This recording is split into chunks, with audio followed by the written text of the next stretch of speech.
Hello friends, आज मैं आपको बताने वाला हूँ क्लास 12th केमिस्ट्री के सबसे महत्वपूर्ण प्रश्न जो बोर्ड 2023 की परीक्षा में आ सकते हैं।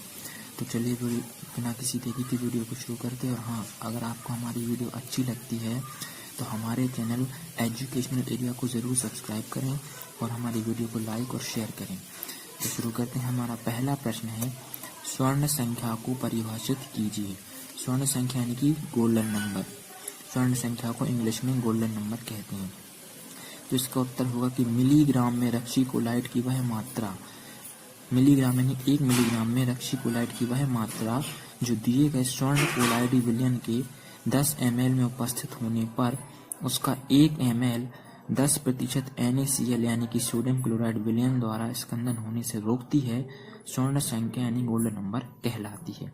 तो ये हो गया हमारा पहला प्रश्न। अब हम अपना दूसरा प्रश्न देखेंगे। हमारा दूसरा प्रश्न है, पेप्टीकरण क्या होता है। तो पेप्टीकरण को इंग्लिश में कहते हैं पेप्टीस्टेशन या पेप्टीसेशन, जो भी हो। तो इसका उत्तर ये होगा, ताजे बने अवक्षेप को कोलाइडी विलयन में परिवर्तन की घटना,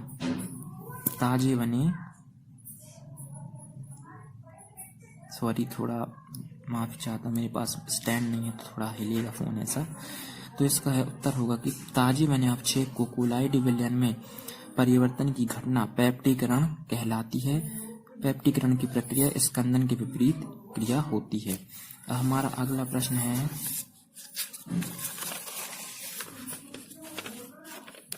हमारा अगला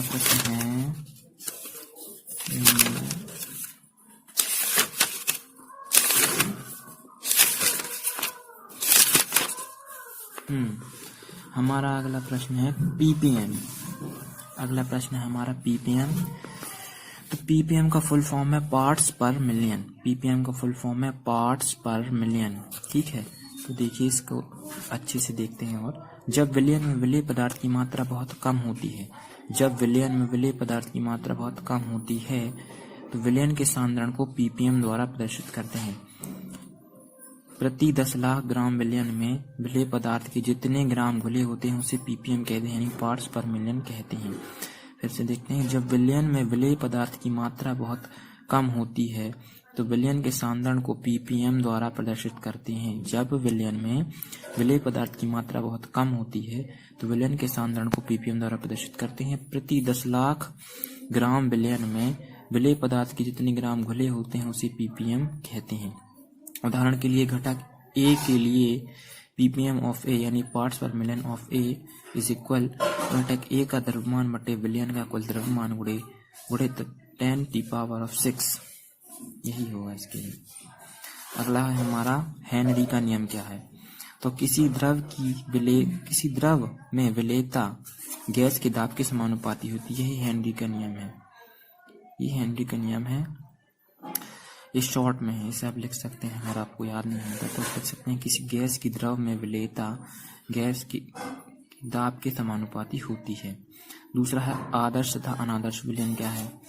देखिए, वे विलयन जो सभी सांद्रताओं और ताप पर राउल्ट के नियम का पालन करते हैं आदर्श विलयन कहलाते हैं, एवं जो विलयन राउल्ट का नियम के पालन नहीं करते हैं अनादर्श विलयन कहलाते हैं। अगला प्रश्न,